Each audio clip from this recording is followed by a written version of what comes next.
Wargames Atlantic are fast becoming one of my favourite producers of plastic minis. And Modifius Entertainment's contribution to the wargaming hobby is becoming more and more impressive. Put the two of those together and you've got yourself a perfect combo. The Pulp Adventures Operator Kit lets you build 20 soldiers that are tooled up and ready to kick some butt. Let me show you the sprues.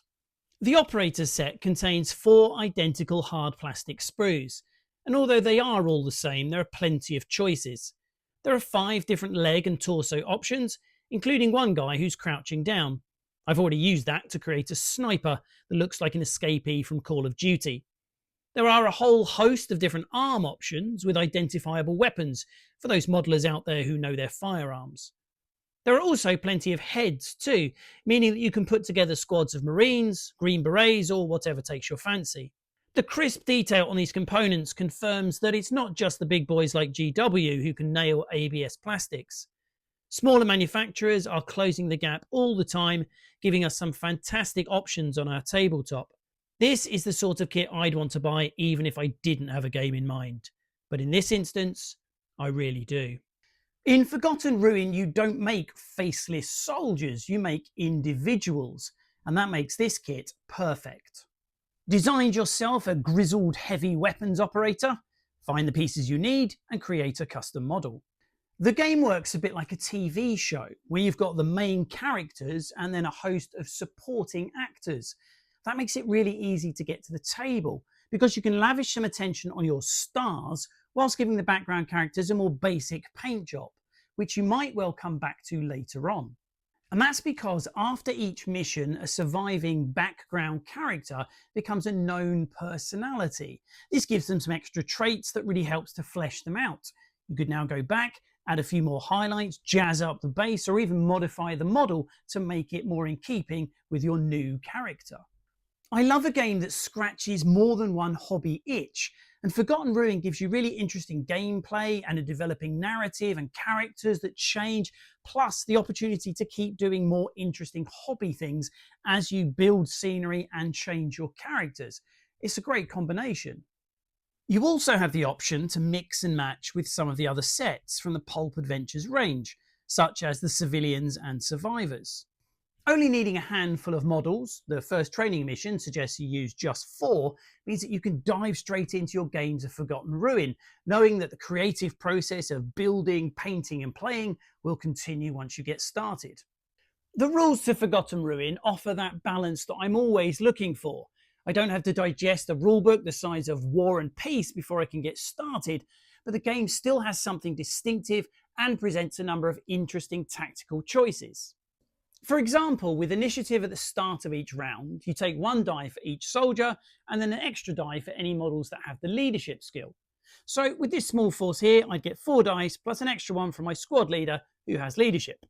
Once you've rolled the dice, you can then assign them however you choose amongst the group. Each character with a die equal to or below their reaction score will perform a quick action, as opposed to a slow action. Quick actions guarantee that a model can act before the enemies. They even have the option of delaying their turn and then performing snap fire later on, which is a sort of Overwatch action. I love initiative systems which are more than just pot luck, and this forces you to make tough tactical choices at the start of every round.